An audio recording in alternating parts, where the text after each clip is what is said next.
Start. Hello नमस्कार मेरे दोस्तों, आप सभी का चाणक्य नीति क्लासेस में दिल से स्वागत है। तो सबसे पहले आप सभी चेहरे पे मुस्कान लाइए ताकि आज का दिन बेहतर हो। और जो है जैसा कि हम बोले थे 20 दिन में 20 से, ठीक है। और बिहार पुलिस जो है, हम समझ रहे हैं कि आपका एग्ज़ाम जो जिसका पहले है वो बहुत नज़दीक है, इसलिए जो आप लोग सेट लगा रहे होंगे और लगभग 15 सेट हम क्लियर कर चुके हैं, ठीक है। 15 सेट का डिस्कशन आज डालेंगे और 5 सेट बचा है तो 5 सेट 5 दिन में हम लोग क्लियर करेंगे, ठीक है। तो हमें उम्मीद है कि आप पूरा सेट लगाए होंगे और पूरा सेट देखे होंगे, जिससे पूरा सेट में लगभग 2000 क्वेश्चन, एक सेट में 100 क्वेश्चन होता है तो लगभग 2000 क्वेश्चन, और डिस्कशन के साथ जो है लगभग टोटल 5000 क्वेश्चन। 5000 क्वेश्चन में जो है कहीं ना कहीं एग्जाम हॉल में यहाँ से क्वेश्चन आने की संभावना बनती है, अगर पूर्ण रूप से आप सही ढंग से पूरा डिस्कशन देखे होंगे तब, ठीक है। तो आइए आज सेट नंबर 15 का डिस्कशन देखते हैं, ठीक है। और अगर सेट लगाना चाहते हैं तो आप लोग टेलीग्राम चैनल चाणक्य नीति क्लासेस सर्च कीजिए, उस पर लगा सकते हैं, ठीक है। और कमेंट में नंबर बताइए कि कितना आप लोग का सेट में आता है, ठीक है। और इस बार सब कुछ सही रहा तो बहुत स्टूडेंट का रिजल्ट भी होगा पढ़ने वाले को, ठीक है। निम्नलिखित में किस राज्य में विधान परिषद है? तो किस राज्य में विधान परिषद है? तो आप लोग को इसमें आप लोग को बहुत ईजी, आप लोग को पता भी होगा। तो झारखंड, कर्नाटक, उड़ीसा, तमिलनाडु। तो कर्नाटक में राज्य विधान परिषद है, ठीक है। राज्य विधान परिषद 6 है, 6 राज्यों में है, ठीक है। आपको याद रखना होगा, ठीक है। कौन कौन हम बता देते हैं। यूपी, बिहार, ठीक है। मानचित्र के अध्ययन के अनुसार हम लोग आपको बताते हैं, ठीक है। आप भी उस तरह देख लीजिएगा। तो यूपी बिहार दोनों सटा हुआ है, ठीक है। उसी तरह महाराष्ट्र कर्नाटक दोनों सटा हुआ है, ठीक है। महाराष्ट्र कर्नाटक, यूपी बिहार और तेलंगाना और आंध्र प्रदेश, ठीक है। तेलंगाना आंध्र प्रदेश भी सटा हुआ है, ठीक है। इस तरह से आपको याद रखना है, यूपी बिहार, महाराष्ट्र कर्नाटक, तेलंगाना, आंध्र प्रदेश, ठीक है। बताइएगा, विधान परिषद के सृजन या इसका प्रक्रिया का उल्लेख भारतीय संविधान के किस अनुच्छेद में है? भारतीय संविधान के किस अनुच्छेद में है? तो ये 169वां में, ठीक है। 169वें अनुच्छेद में जो है भारतीय विधान परिषद का सृजन और इसकी प्रक्रिया का उल्लेख है, ठीक है। इसे ध्यान रखना होगा, ठीक है। आगे चलते हैं। Next question number 2। निम्नलिखित में कौन भारत का केंद्र शासित प्रदेश नहीं है? तो चंडीगढ़ तो है और लक्षद्वीप है, गोवा है और त्रिपुरा है। तो इसमें जो है गोवा और त्रिपुरा नहीं होना चाहिए, लेकिन पहले गोवा है तो इसलिए राइट आंसर सी गोवा होगा, ठीक है। गोवा जो है भारत का केंद्र शासित प्रदेश नहीं है, क्योंकि गोवा जो है 56वां संविधान संशोधन अधिनियम 1987 के तहत 30 मई 1987 को भारत का 25वां राज्य बना था। किस संविधान संशोधन के तहत? तो 56वां संविधान संशोधन अधिनियम 1987 के तहत गोवा जो है भारत का 25वां राज्य बना, ठीक है। और कब बना? तो 30 मई 1987 को, इसलिए राइट आंसर सी होगा, गोवा, ठीक है। Next question number 3। भारतीय संविधान का अनुच्छेद 19 किससे संबंधित है? तो अनुच्छेद 19 में जो है क्या है? तो स्वतंत्रता का अधिकार है, ठीक है। इसमें बोलने की आज़ादी है, घूमने की आज़ादी है, कहीं जाकर बसने की आज़ादी है, बिना हथियार की सभा करने की आज़ादी। तो राइट आंसर ए हो जाएगा, ठीक है। और समानता का अधिकार जो है 14 से 18 होगा, और शोषण के विरुद्ध अधिकार 23 से 24 होगा, और धर्म का अधिकार जो है 25 से लेकर 28 तक होगा, ठीक है। संविधान सभा की प्रथम बैठक की अध्यक्षता किसने की? तो संविधान सभा की प्रथम बैठक की अध्यक्षता सच्चिदानंद सिन्हा किए थे, ठीक है। राइट आंसर सी हो जाएगा, ना कि राजेंद्र प्रसाद। तो संविधान की प्रथम बैठक की अध्यक्षता कौन किए थे? सच्चिदानंद सिन्हा। बताइएगा, संविधान सभा की प्रथम बैठक कब हुई थी? तो 9 दिसंबर 1946 को, ठीक है। बताइएगा, संविधान सभा का अध्यक्ष जो है कौन चुने गए? तो राजेंद्र प्रसाद। 11 दिसंबर 1946 को जो है राजेंद्र प्रसाद संविधान सभा का अध्यक्ष चुने गए, ठीक है। नेक्स्ट देखिएगा, क्वेश्चन नंबर 5। ग्राम सभा सदस्य बनने की न्यूनतम आयु कितनी है? तो ग्राम सभा सदस्य बनने की न्यूनतम आयु 18 वर्ष है। यही ग्राम पंचायत का जैसे मुखिया हो गया, ग्राम पंचायत के सदस्य बनने के लिए 21 वर्ष, और ग्राम सभा का सदस्य बनने के लिए न्यूनतम आयु 18 वर्ष, ठीक है। क्वेश्चन में कंफ्यूज नहीं होना है। नेक्स्ट, प्रिंसिपल ऑफ इकोनॉमिक्स निम्न में से किस अर्थशास्त्री के पुस्तक है? तो कौन से अर्थशास्त्री के पुस्तक है? Principle of economics Alfred Marshall, ठीक है, आप लोग को इस तरह याद रखना है कि प्रिंसिपल किस चीज़ से चलते हैं, तो मार्शल से चलते हैं। पहले एक मार्शल कार था, ठीक है, तो प्रिंसिपल किस चीज़ से चलते हैं, तो मार्शल से चलते हैं। इस तरह से आप लोग याद रखिएगा, प्रिंसिपल ऑफ इकोनॉमिक्स तो अल्फ्रेड मार्शल, ठीक है। नेक्स्ट देखिएगा, और अल्फ्रेड मार्शल एक चीज़ आप याद रखिएगा, मैक्रो, ठीक है, मैक्रो इकोनॉमिक्स से अल्फ्रेड मार्शल और मैक्रो इकोनॉमिक्स से मेनार्ड कीन, जॉन मेनार्ड कीन, ठीक है। और यही क्वेश्चन आपसे पूछ देगा एडम स्मिथ के बारे में, तो राजनीति अर्थशास्त्र के जो है एडम स्मिथ हो गए, ठीक है। कौन सी? राजनीति अर्थशास्त्र, ठीक है, इसको ध्यान रखना है। बताइएगा, कल्याणकारी अर्थशास्त्र का जनक किसे माना जाता है, तो कल्याणकारी भी अल्फ्रेड मार्शल को ही माना जाता है, ठीक है, इसे ध्यान रखना है। नेक्स्ट देखिएगा आगे, क्वेश्चन नंबर 7, निम्न में कौन सुमेलित है, तो कौन सुमेलित है ये क्वेश्चन पूछ रहा है। तो आधुनिक अर्थशास्त्र के जनक एडम स्मिथ, ठीक, आधुनिक अर्थशास्त्र के जनक एडम स्मिथ होंगे, और समष्टि अर्थशास्त्र के जनक यानी मैक्रो अर्थशास्त्र के जनक मेनार्ड कीन्स होंगे, ठीक है, और व्यष्टि अर्थशास्त्र के जनक अल्फ्रेड मार्शल। यानी मैक्रो और मैक्रो में आप लोग को ध्यान रखना है, ठीक है। तो मैक्रो में कौन हो जाएंगे, तो मैक्रो का हो जाएंगे जोनार्ड मेन कीन्स, और माइक्रो का हो जाएंगे अल्फ्रेड मार्शल, ठीक है। तो व्यष्टि मिस होता है मैक्रो और समष्टि मिस होता है मैक्रो, ठीक है। तो यानी उपयुक्त में एक से अधिक, यानी सभी सही है, ठीक है। योजना आयोग के अंतिम उपाध्यक्ष कौन थे, तो योजना आयोग के अंतिम उपाध्यक्ष थे श्री मोंटिंग सिंह अहलूवालिया, ठीक है। राइट आंसर जो है ए हो जाएगा। योजना आयोग के ये जो है थे अंतिम उपाध्यक्ष थे, ठीक है। बताइएगा योजना आयोग के पहला उपाध्यक्ष कौन थे, तो गुलजारी लाल नंदा, ठीक है। योजना आयोग के स्थान पे क्या आ गया, तो नीति आयोग। कब आया, तो 1 जनवरी 2015 को। बताइएगा नीति आयोग का पहला उपाध्यक्ष तो अरविंद पनगड़िया, और नीति आयोग के वर्तमान उपाध्यक्ष तो सुमन बेरी, और अध्यक्ष जो पीएम होते हैं, तो पीएम कौन हो जाएंगे, श्री नरेंद्र मोदी, ठीक है। नेक्स्ट, भारत में निवेश योजनाओं के संदर्भ में पीपीएफ में द्वितीय पी का उपयोग निम्नलिखित में किसके लिए किया जाता है, तो प्रोविडेंट के लिए, ठीक है। राइट आंसर ए हो जाएगा। द्वितीय पी का जो है प्रोविडेंट के लिए किया जाता है, ठीक है। पीपी का होता है पब्लिक प्रोविडेंट फंड, ठीक है। पीपीएफ का फुल फॉर्म होता है पब्लिक प्रोविडेंट फंड, जिसका जो है द्वितीय पी का उपयोग हम करते हैं प्रोविडेंट के रूप में, ठीक है। राइट आंसर ए हो जाएगा। रूस की बोल्शेविक क्रांति का नेतृत्व किया था, तो लेनिन किया था। रूस की बोल्शेविक क्रांति कौन किए थे, तो लेनिन के द्वारा। और ये किनके कब किया गया था, तो 1917 में, ठीक है। तो राइट आंसर इसका सी हो जाएगा। मगध शासक बिंबिसार का चिकित्सक कौन था, तो मगध शासक बिंबिसार का चिकित्सक कौन था, तो जीवक था। ये सभी लोग जानते हैं। मगध शासक बिंबिसार का चिकित्सक कौन था, तो जीवक था। बताइएगा हर्यक वंश के संस्थापक कौन थे, तो बिंबिसार थे। इसे भी ध्यान रखना, हर्यक वंश के संस्थापक बिंबिसार थे, ठीक है।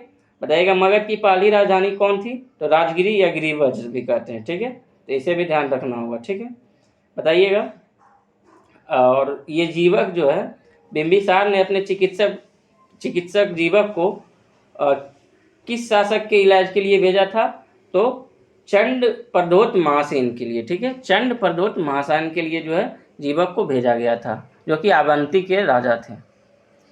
नेक्स्ट, पुराणों का अध्ययन करने वाला प्रथम मुसलमान कौन था, तो पुराणों के अध्ययन करने वाला प्रथम मुसलमान जो है अलबरूनी होगा, ठीक है। राइट आंसर जो है सी हो जाएगा। अलबरूनी जो है पुराणों का अध्ययन करने वाला प्रथम मुसलमान था, ठीक है।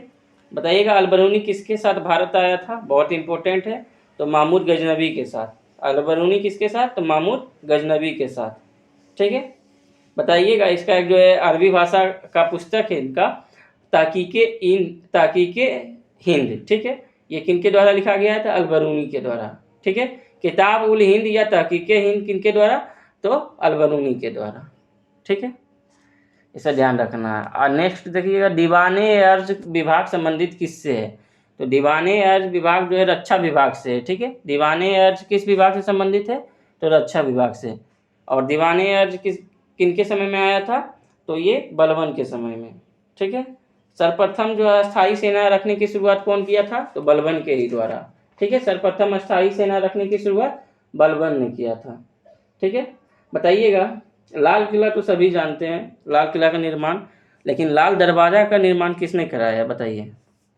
लाल दरवाज़ा का निर्माण किसने करवाया, तो बलबन के द्वारा। ठीक है, लाल दरवाज़ा का निर्माण बलबन के द्वारा। ठीक है, नेक्स्ट देखिएगा। सभी क्वेश्चन इंपॉर्टेंट है, और बिहार पुलिस में जो है ज़्यादा से ज़्यादा आप लोग को अब सेट लगाना है और रिवाइज करना है। अगर सेट नहीं भी लगा रहे हैं तो रिवाइज पुरानी चीज़ों को कर लीजिए। जो नोट्स आप पढ़ रहे थे पहले, आज से 5 महीना पहले, 6 महीना पहले, वही नोट्स को रिवाइज करना है, या फिर जो बुक पढ़े हैं आप, स्पीडी पढ़े या जो भी लुसेंट पढ़े हैं, उसी को रिवाइज कीजिए। उस विकल्प का चयन करें जो तीसरे पर, इसे पढ़ना नहीं है, सीधा जो है दूसरा शब्द पहला से संबंधित है, उसी तरह जो चौथा शब्द तीसरा से कौन से संबंधित होगा। ठीक है, इसे देखना क्वेश्चन नंबर 14। तो क्वेश्चन नंबर 14 में जो बोल रहा है पहला शब्द दूसरे से संबंधित है, और उसी तरह ठीक है तीसरे शब्द किससे संबंधित होगा। ठीक है, तो क्वेश्चन नंबर 14 देखिएगा। जिस प्रकार कॉकरी जो है कप से संबंधित है, उसी प्रकार जो है शार्पनर किससे संबंधित होगा, तो लेखन सामग्री से। राइट आंसर इसका डी हो जाएगा। ठीक है, जिस प्रकार कप क्रोकरी से संबंधित है, उसी प्रकार जो शार्पनर किससे संबंधित होगा, तो लेखन सामग्री से। राइट आंसर डी हो जाएगा। नेक्स्ट देखिएगा। दिए गए 4 शब्दों में 3 किसी तरह से संगत है और एक असंगत है, इसमें कौन एक असंगत है। ठीक है, तो बिजली का कड़कना, बादलों की गरजना और बरसात, ये सभी जो है संगत है। राइट आंसर इसका जो है डी हो जाएगा। मानसून जो है, मानसून कब आएगी ये नहीं पता, लेकिन जब बरसात होती है तो बिजली कड़कती है और बादल गरजता है, तो राइट आंसर इसका जो है डी हो जाएगा, ये असंगत है। ठीक है, नेक्स्ट क्वेश्चन देखिएगा। तर्क शक्ति है। ठीक है, इसका जो है राइट आंसर ए हो जाएगा। 90 ऐसे जो है बानी पूर्व दिशा की मुंह करेगी, और उसके बाद 90 डिग्री दक्षिणावर्त घुमाना है, फिर 135 डिग्री वामावर्त घुमाना है, फिर पुनः दक्षिणावर्त घूमती है, तब इसका मुंह किस दिशा की ओर होगी। आप लोग 35 डिग्री 135 डिग्री पता होगा, 45 डिग्री भी पता होगा। ठीक है, तो इसका राइट आंसर ए हो जाएगा। Select the most appropriate meaning of the given idiom to break loss. ठीक है, तो 17 जो है बोला टू ब्रेक लॉस का अर्थ होता है मुक्ति पाना या भागना। तो इसका राइट आंसर जो हो जाएगा टू स्पेस। ठीक है, राइट आंसर जो है इसका हो जाएगा ए। ठीक है, to escape,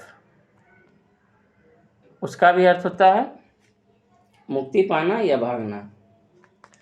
next, select the correctly spelled word. ठीक है, करेक्ट इसमें कौन सा है, इसे चूज करना है। ठीक है, तो ब्रोकरी जो है ये 18 का राइट आंसर ए हो जाएगा। ठीक है, ये जो है सही शब्द है। ठीक है, इसका अर्थ होता है नौकरशाही। ठीक है, नेक्स्ट देखिएगा। Select the most appropriate antonym of the given word. ठीक है, तो antonym of the given word, इसमें जो है 19 में बोल रहा है कि गिवन एंटोनिम इसका क्या होगा। तो रिजाइन मीन्स होता है परवल होना, तो उसी तरह इसका एंटोनिम हो जाएगा येल्ड। ठीक है, राइट आंसर बी हो जाएगा। इसका बी अर्थ होता है हार मानना या स्वीकार करना। ठीक है, तो राइट आंसर बी हो जाएगा। नेक्स्ट देखिएगा 20, select the most appropriate option to fill in the blanks. ठीक है, तो फिल इन द ब्लैंक्स को भरना है। तो he ran towards his mother dash and hugged her. तो 20 में जो बोल रहा है कि माँ की ओर खुशी से दौड़ी और उसे आलिंगन किया, इस प्रकार रिक्त स्थान पर गैली लिया जाएगा। ठीक है, राइट आंसर डी होगा। नेक्स्ट देखिएगा, एक पैसिव वॉइस में चेंज करना है। ठीक है, तो the principal has granted him a scholarship. ठीक है, तो इसे पैसिव में चेंज करना है। तो he has been granted a scholarship by the principal हो जाएगा। ठीक है, एक्टिव से पैसिव में चेंज करना है, तो he has been granted a scholarship by the principal. ठीक है, राइट आंसर बी हो जाएगा। Next, select the sentence with the appropriate use of preposition. Preposition वो चूज करना है। तो children are fond of sweets, इस वाक्य में जो है फॉन्ड जो है ऑफ का प्रयोग बिल्कुल सही होगा। ठीक है, तो इसका राइट आंसर जो है children are fond of sweets, C हो जाएगा। ठीक है, select the most appropriate collection to fill in the blanks. जैसे बी केम टू इसमें जो बोल रहा है इस प्रकार वाक्य में क्या होना चाहिए, तो B came to say hello as we were passing through होगा, ठीक है। तो 22 का राइट आंसर जो है 23 का राइट आंसर सी होगा, ठीक है, से हेलो होगा।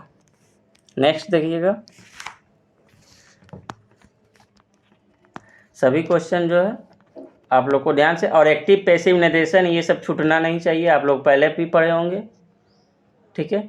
Select the most right synonym, synonym antonym आपको याद करना होता है, तो आप लोग याद तो नहीं किए होंगे, क्योंकि जो है 10th में जो है यह सिलेबस है कि इंटर्नशिप फेल भी होंगे, तो कोई दिक्कत नहीं, फेल बहुत सारा बच्चा होता भी है। तो ये जो है इसका सिनोनिम क्या होगा, तो एक्सीलेशन का जो है स्टेजी होगा, ठीक है, राइट आंसर ए हो जाएगा। 24 का राइट आंसर ए होगा, ठीक है। नेक्स्ट 25, दिए गए वाक्य का वह भाग ज्ञात करें जिसमें कोई त्रुटि है, इसमें कौन सा त्रुटि है, तो सूरज कुंड से प्रतिवर्ष बड़ा मेला लगता है, तो इसमें कौन सा वाक्य त्रुटि है, तो इसका राइट आंसर जो है बी हो जाएगा, सूरज कुंड में प्रतिवर्ष बड़ा मेला लगता होगा, ना कि से होगा, ठीक है, राइट आंसर बी हो जाएगा। 26 देखिएगा, दिए गए वाक्य में रेखांकित खंड को प्रत्याशित करें और करने के लिए उपयुक्त विकल्प का चयन करें, ठीक है। तो इसमें बोल रहा है विजय ने अजय का बहुत तिरस्कार किया, ठीक है, विजय ने अजय का बहुत तिरस्कार किया, तो तिरस्कार शब्द जो है किससे प्रतिस्थापित होगा, तो ये जो है विजय शब्द जो है तिरस्कार जो है किससे स्थापित होगा, तो राइट आंसर ए हो जाएगा, ठीक है, अपमान से। 27 देखिएगा, दिए गए विलोम चुने, दिए गए साध का विलोम क्या होगा, तो साध का विलोम जो है असाध्य होगा, ठीक है, साध्य का विलोम क्या होगा, असाध्य। 27 का राइट आंसर ए हो जाएगा। 28 देखिएगा, दिए गए वाक्यांश के लिए शब्द दीजिए, दोपहर से पहले का समय क्या होता है, तो दोपहर से पहले का समय जो है पूर्वाह्न होता है, ठीक है, राइट आंसर डी हो जाएगा। दोपहर से पहले का समय क्या होता है, पूर्वाह्न, AM PM आपको पता होगा, ठीक है।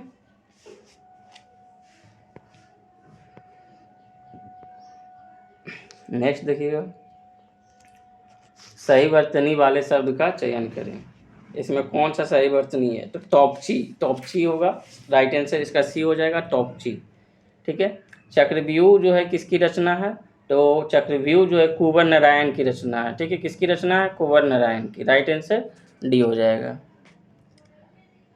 जिन शब्दों के ऊपर लिंग वचन काल पुरुष आदि का कोई प्रभाव नहीं पड़ता हो वो क्या कहलाते हैं, तो वह क्या कहलाते हैं, तो अवयव कहलाते हैं, ठीक है, राइट आंसर डी हो जाएगा। अवयव का शाब्दिक अर्थ था अ प्लस व्यय, जो व्यय ना हो उसे अवयव कहते हैं, ठीक है, राइट आंसर डी हो जाएगा।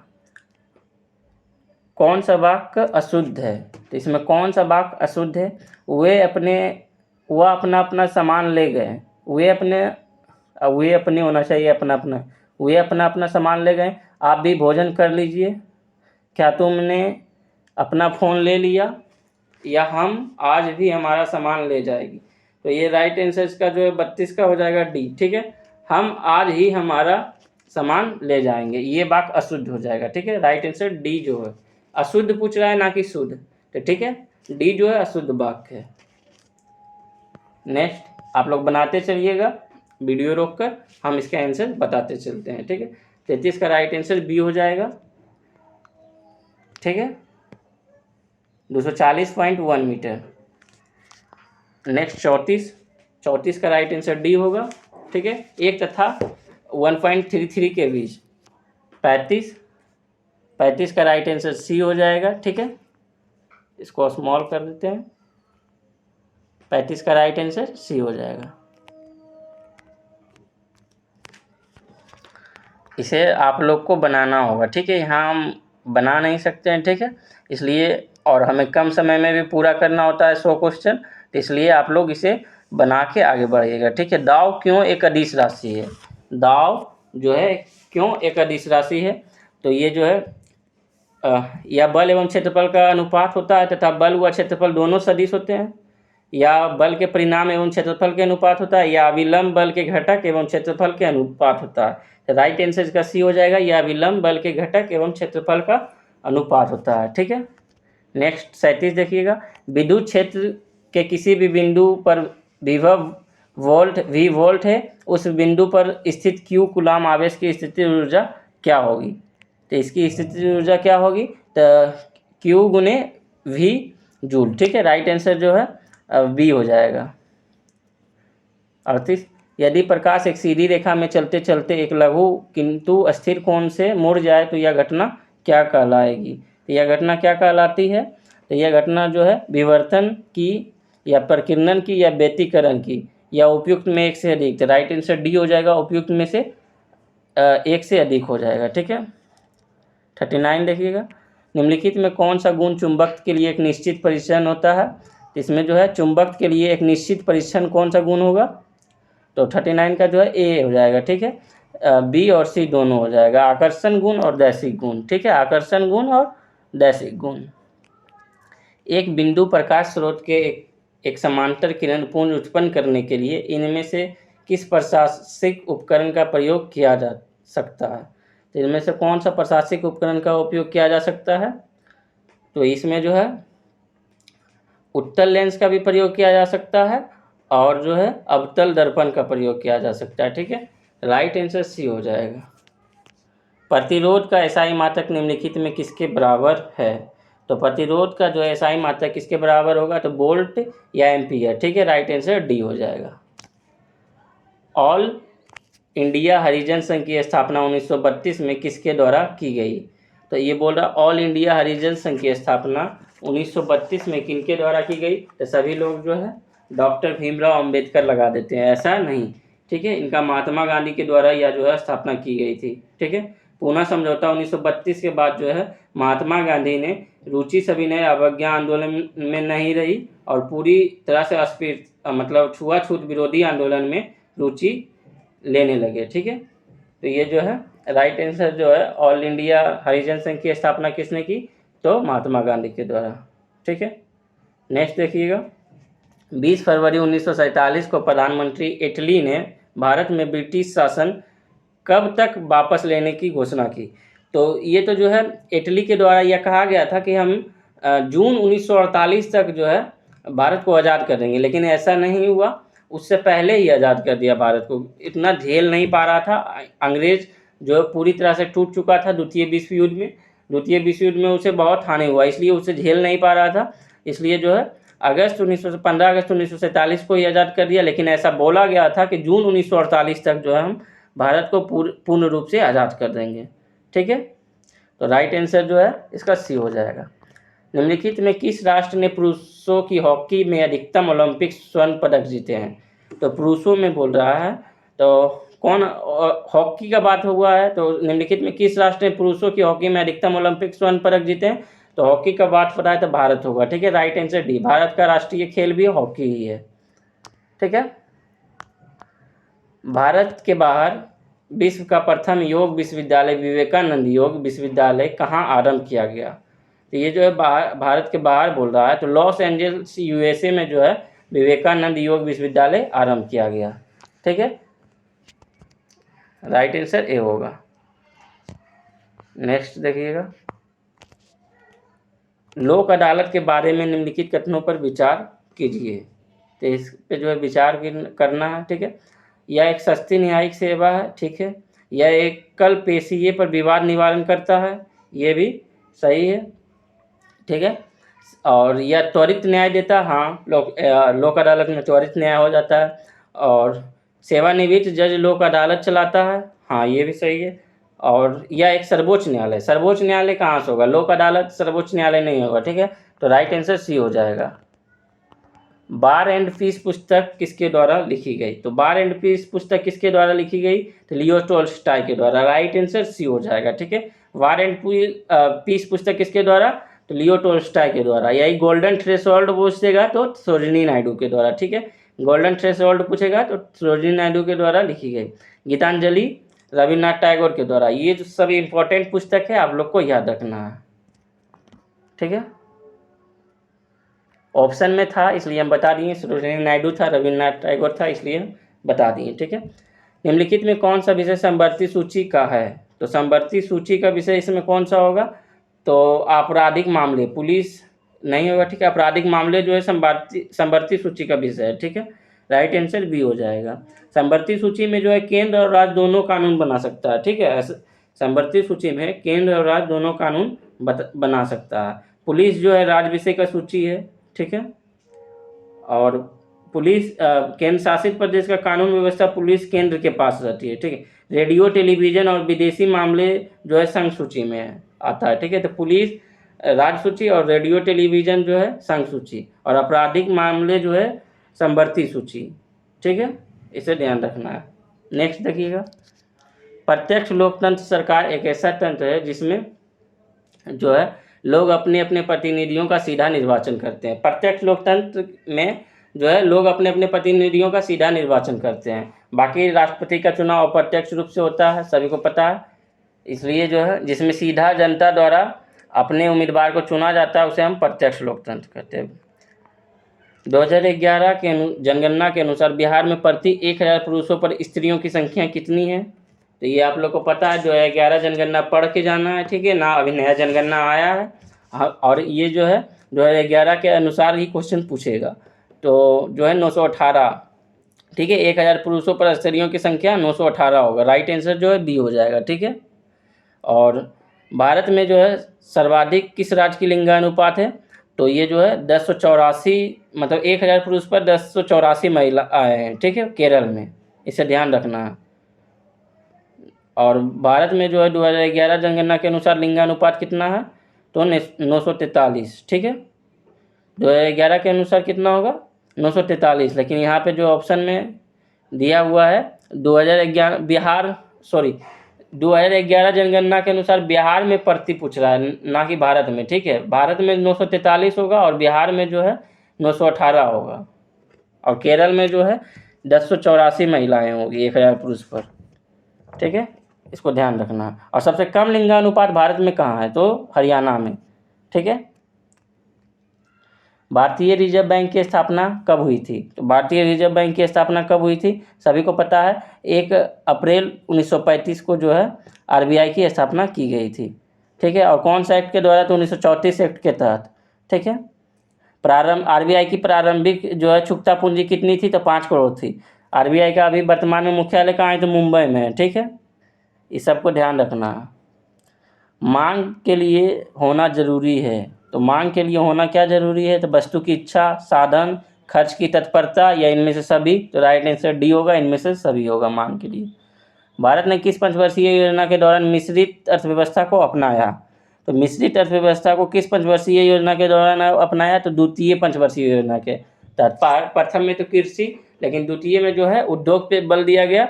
और ये जो भारत ने किस पंचवर्षीय योजना के दौरान मिश्रित अर्थव्यवस्था को अपनाया?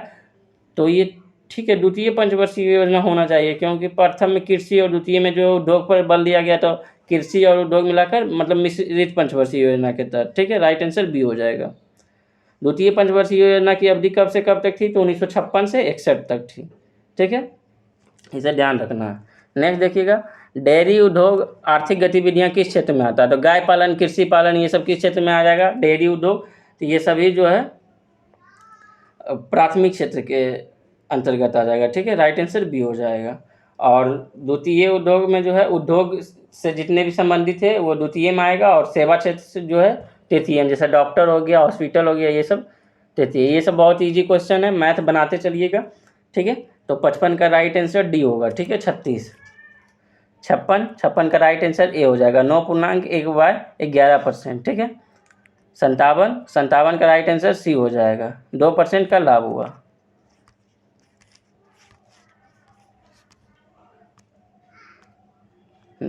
सभी क्वेश्चन जो है बनाते हुए चलिएगा, ठीक है।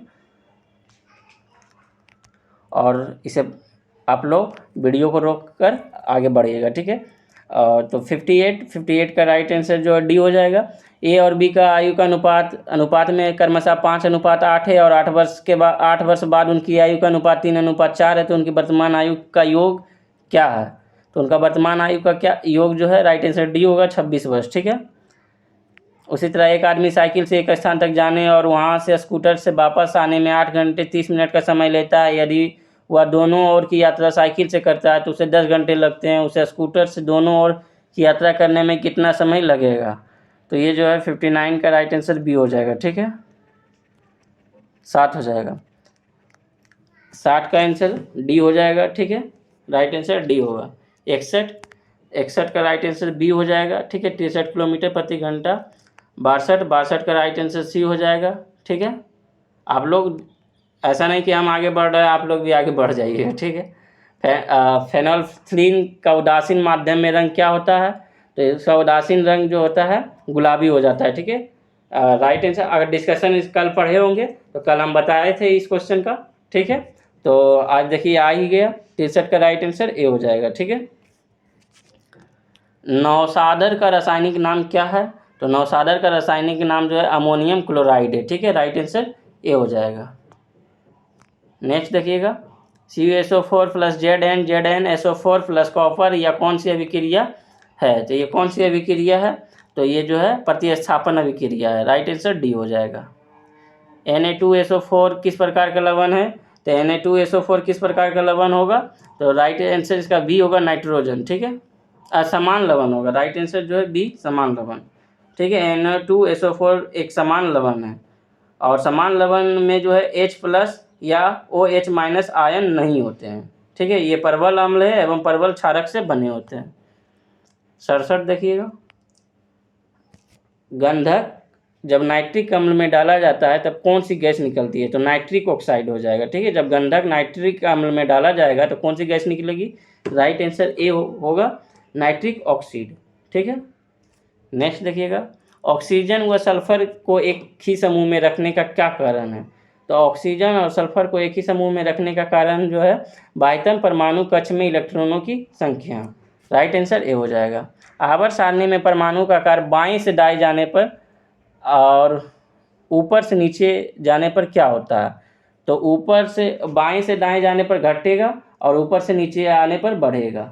ठीक है, तो 69 का राइट आंसर है बी हो जाएगा। ठीक है, घटता है और बढ़ता है। ठीक है, मतलब जो है बाएं से दाएं में घटेगा और ऊपर से नीचे में बढ़ता है।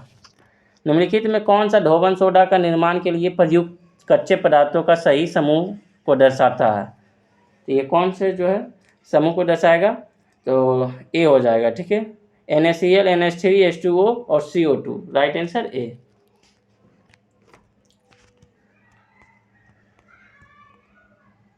निम्न में कौन सा कथन 71 होगा। ठीक है, निम्न में कौन सा कथन एंजाइम के लिए सत्य नहीं है। तो कौन सा कथन जो है एंजाइम के लिए सत्य नहीं है। लगभग सभी किण्वन प्रोटीन के बने होते हैं या किण्वन में सक्रिय स्थल हुआ स्थान जहाँ पर क्रिया कारक जुड़ता है। लगभग सभी किण्वन उच्च तापमान पर नष्ट होते हैं। किण्वन सक्रिय ऊर्जा को बढ़ाकर अभिक्रिया की दर को बढ़ा देता है। तो सत्य नहीं है, राइट आंसर इसका डी होगा। ठीक है, किण्वन सक्रिय ऊर्जा को बढ़ाकर अभिक्रिया दर को बढ़ा देता है, ये सत्य नहीं है। बाकी ये तीनों जो है सत्य है। दक्षिण अमेरिका में खनिजों का भंडार जो क्षेत्र है वह कौन सा है। तो वह कौन सा क्षेत्र होगा। तो ब्राज़ील का पठार। ठीक है, भारत में छोटा नागपुर का पठार है, उसी तरह वहाँ ब्राज़ील का पठार है। डस्ट लूट अवस्थित है। डस्ट लूट कहाँ अवस्थित है। तो सभी लोग जानते हैं ईरान में। ठीक है, डस्ट लूट कहाँ अवस्थित है, ईरान में।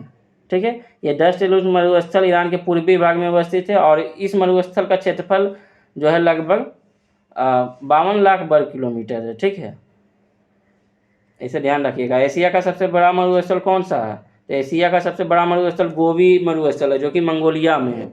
ठीक है, एशिया का सबसे बड़ा मरुस्थल गोबी मरुस्थल है जो कि मंगोलिया में। और भारत का सबसे बड़ा मरुस्थल कौन सा है। तो थार है। ठीक है, इसे ध्यान रखना है। देखिए, ग्रेट विक्टोरियन मरुस्थल कहाँ है। देखिए आ ही गया क्वेश्चन, अभी हम पूछ ही रहे थे। ग्रेट विक्टोरियन मरुस्थल कहाँ स्थित है। तो ऑस्ट्रेलिया में है। ठीक है, ग्रेट विक्टोरियन मरुस्थल कहाँ है। तो ऑस्ट्रेलिया में है। ठीक है, और जो है यह सब ऑस्ट्रेलिया का सबसे बड़ा मरुस्थल है। ठीक है, ऑस्ट्रेलिया का सबसे बड़ा मरुस्थल है, इसे भी ध्यान रखना। काला हारी मरुस्थल कहाँ है। तो बोत्सवाना में। ठीक है, इसे भी ध्यान रखना है। ऑस्ट्रेलिया के जो है और मरुस्थल का नाम जान लीजिए, जैसे ग्रेट सैंडी, सिम्पन, गिब्सन, स्टुअर्ट, ये सब जो है ऑस्ट्रेलिया के और है। अगर सिर्फ ग्रेट, तो ये ग्रेट विक्टोरियन तो सभी जानते हैं। अगर ग्रेट सैंडी, सिम्पन पूछ देगा तो ये सब में फंस जाइएगा आप लोग। ठीक है, राम सेतु शुरू होता है कहाँ से। तो राम सेतु जो है पंबन से शुरू हो जाता है। ठीक है, राम सेतु कहाँ से शुरू होता है। पंबन से। ठीक है, राइट आंसर इसका जो है ए हो जाएगा, सॉरी सी हो जाएगा। राम सेतु कहाँ से होता है? पंबन से शुरू होता है। राम सेतु तमिलनाडु में जो पंबन द्वीप से शुरू होता है, ठीक है, और पंबन द्वीप जो है श्रीलंका के मन्नार द्वीप से राम सेतु को जोड़ती है। राम सेतु की लंबाई कितनी है? 50 किलोमीटर है, इसे भी ध्यान रखना है। राम सेतु की लंबाई 50 किलोमीटर है, ठीक है। बेलडीला का खान किससे संबंधित है? तो बेलडीला का खान लौह अयस्क से संबंधित है, ठीक है। ये छत्तीसगढ़ राज्य के दंतेवाड़े जिला में स्थित है, ठीक है। बेलडीला कहाँ स्थित है? छत्तीसगढ़ राज्य के दंतेवाड़े जिला में। नेक्स्ट चलिएगा, ज्वालामुखी उद्गार नहीं होते हैं किस में? तो ज्वालामुखी उद्गार जो है नहीं होते हैं ये बाल्टिक सागर में। राइट आंसर ए होगा, बाल्टिक सागर में। बाल्टिक सागर टेक्टोनिक प्लेटों के बीच में नहीं है, इसलिए जो है यहाँ पर ज्वालामुखी उद्गार नहीं होता है, ठीक है। बाल्टिक सागर जो है उत्तरी यूरोप महाद्वीप में स्थित है। नेक्स्ट देखिएगा, भारत का पहला हॉकी संघ निम्नलिखित में कौन सा था? तो भारत का पहला हॉकी संघ निम्नलिखित में कौन सा था? तो ये जो है बंगाल का hockey association. Right answer C हो जाएगा, ठीक है। बंगाल का हॉकी एसोसिएशन की स्थापना 1908 में की गई थी, इसे भी ध्यान रखना है, ठीक है। नेक्स्ट देखिएगा, कौन सा संबंध फुटबॉल से है? तो संतोष ट्रॉफी फुटबॉल से होगा, ठीक है। रणजी ट्रॉफी क्रिकेट से होगा, इसे ध्यान रखना है। दिलीप ट्रॉफी और ईरानी कप और रणजी ट्रॉफी ये तीनों जो है क्रिकेट से होगा, ठीक है। और बाकी संतोष ट्रॉफी जो है फुटबॉल से। दिलीप ट्रॉफी, ईरानी कप और रणजी ट्रॉफी ये सब क्रिकेट से, और संतोष ट्रॉफी फुटबॉल से। उल्लास कार्यक्रम निम्नलिखित में किससे संबंधित है? तो उल्लास कार्यक्रम जो है न्यू इंडिया साक्षरता कार्यक्रम से संबंधित है, ठीक है। राइट आंसर ए हो जाएगा, ठीक है। नेक्स्ट देखिएगा, सरकारी थिंक टैंक नीति आयोग के बहुआयामी गरीबी सूचकांक 2024 के अनुसार बिहार की गरीब आबादी का प्रतिशत कितना है? तो कितना है जो बिहार का गरीब आबादी का परसेंट? 51.91%। राइट आंसर बी हो जाएगा, ठीक है। किसके अनुसार जो है? तो MPI के अनुसार, ठीक है, बहुआयामी गरीबी सूचकांक के अनुसार। हाल ही में पृथ्वी के ध्रुवों का अध्ययन करने के लिए फ्री फायर मिशन किसके द्वारा लॉन्च किया गया? तो ये किसके द्वारा लॉन्च किया गया है? तो ये जो है नासा के द्वारा लॉन्च किया गया है, ठीक है। नासा के द्वारा जो है फ्री फायर मिशन लॉन्च किया गया है। राइट आंसर आ जाएगा। नासा किस देश का अंतरिक्ष एजेंसी है? तो USA का, ठीक है। जाक्सा जापान का, इसरो भारत का और रोस्कोसमस रूस का, इसे भी ध्यान रखना। मोहन चरण मांझी किस राज्य के मुख्यमंत्री बने हैं? तो सभी लोग जानते हैं ओडिशा के मुख्यमंत्री बने हैं। मोहन चरण मांझी कहाँ के मुख्यमंत्री बने? ओडिशा के मुख्यमंत्री बने हैं, ठीक है, इसे ध्यान रखना है। और ये किस पार्टी से संबंधित है? तो BJP से। भारत का प्रथम केबल आधारित रेलवे पुल किस राज्य या किस केंद्र शासित प्रदेश में स्थित है? तो ये जो है जम्मू और कश्मीर में स्थित है, ठीक है। ये केबल आधारित रेलवे पुल है और ये किस राज्य से संबंधित है? तो जम्मू कश्मीर से। नेक्स्ट देखिएगा, और सभी क्वेश्चन को देखते हुए चलिएगा। डिस्कशन आप लोग को ज़रूरी करना है, ठीक है। अगर नहीं कीजिएगा तो डिस्कशन से ही क्वेश्चन जो है आपको ऐसा नहीं कि जो क्वेश्चन हम यहाँ दिया गया है सेट में वही क्वेश्चन आ जाएगा। डिस्कशन का क्वेश्चन आ सकता है या कुछ कुछ सेट का भी क्वेश्चन आ सकता है, ठीक है। इसी के आधारित, इसी पे जो है आधारित रहेगा, वहाँ भी ऐसा ही क्वेश्चन देखने को मिलेगा, ठीक। 85 देखिएगा, 85 का, यदि क्रमागत वर्षों में साधारण ब्याज की दर क्रमशः 4% और 5% और 2 वर्षों में कुल जो है 25,000 रुपये कुल दे धनराशि है तो क्या होगी? तो 85 का राइट आंसर जो है बी हो जाएगा, ठीक है। 27,250, ये बहुत ईजी है, ये सब बना लीजिएगा। नेक्स्ट देखिएगा 86 का राइट आंसर डी हो जाएगा, ठीक है। x² - 4x + 16 = 0। 87 देखिएगा, 87 का राइट आंसर बी हो जाएगा, ठीक है। 41/33। नेक्स्ट 88 का राइट आंसर डी हो जाएगा, 80√3। उसी तरह 89 का जो है 6 विद्यार्थी वृत्ताकार मेज पर जो है मेज के केंद्र की मुख जो है उसका करना, उसके बाद AC के बाएं बैठाना, उसी तरह ED के दाएं बैठाना, उसी तरह जो है करते जाना है। 89 का राइट आंसर डी हो जाएगा, ठीक है, बी होगा। और ये बहुत ईजी है, इसे मान बैठाना है, ठीक है। तो कौन सा मान यहाँ बैठा कर जो है आएगा? तो ये जो है बी, इसका राइट आंसर बी हो जाएगा। बी का मान बैठाइएगा, सॉरी 90 का राइट आंसर डी हो जाएगा, तो आ जाएगा, ठीक है। राइट आंसर इसका जो है डी होगा। 91 देखिएगा, निम्नलिखित में कौन सी संख्या दी गई है और श्रृंखला में प्रश्न के स्थान पर आएगी। तो कौन सा श्रृंखला जो है प्रश्न संख्या, तो 3 और 11 के बीच जो है 8 का अंतर है। उसी तरह 27 और 59 के बीच जो है 11 और 27 के बीच 16 का अंतर है और 27 और 59 के बीच 32 का अंतर है। उसी तरह आगे जो है 64 का अंतर होगा, तो 59 और 64 जोड़ देंगे, लगभग 127 हो जाएगा। ठीक है, राइट आंसर जो इसका सी हो जाएगा। किस जीवाणु की क्रिया से दूध से दही जम जाता है, तो ये सभी को पता है और गलत भी नहीं होना चाहिए। ठीक है, लैक्टोबेसिक एसिड से, या जो है लैक्टिक एसिड बैक्टीरिया से। ठीक है, राइट आंसर जो है बी हो जाएगा, ये सभी का सही होना चाहिए। निम्न में कौन सा रोग थायराइड ग्रंथि से संबंधित है। तो थायराइड ग्रंथि से कौन सा रोग संबंधित है, तो प्लूमर का रोग, या हाशिमाता का रोग, या एडिसन का रोग, या अब्टूबाम्यता का रोग। तो एडिसन का रोग हो जाएगा। ठीक है, राइट आंसर सी हो जाएगा। ठीक है, नेक्स्ट देखिएगा 94, शरीर के किन भागों में रक्त का प्रवाह तेज होता है। तो किन भाग में जो रक्त का प्रवाह तेज होता है, तो महाधमनी में। ठीक है, महाधमनी में जो है रक्त का प्रवाह तेज होता है, क्योंकि धमनी में शुद्ध रक्त का प्रवाह होता है, जबकि शिरा में क्या है, कौन सा रक्त, अशुद्ध रक्त। ठीक है, धमनी में शुद्ध रक्त और शिरा में अशुद्ध रक्त। बताइएगा शरीर का सबसे बड़ा आंतरिक अंग कौन सा है, तो यकृत है। ठीक है, इसे भी ध्यान रखना है। नेक्स्ट देखिएगा, इनमें कौन सा शैवाल समुद्री पानी में बहुत गहराई में मिल सकता है। तो कौन सा शैवाल जो है, तो भूरी शैवाल जो है समुद्री पानी में बहुत गहराई पर मिलता है। ठीक है, राइट आंसर बी हो जाएगा। नेक्स्ट देखिए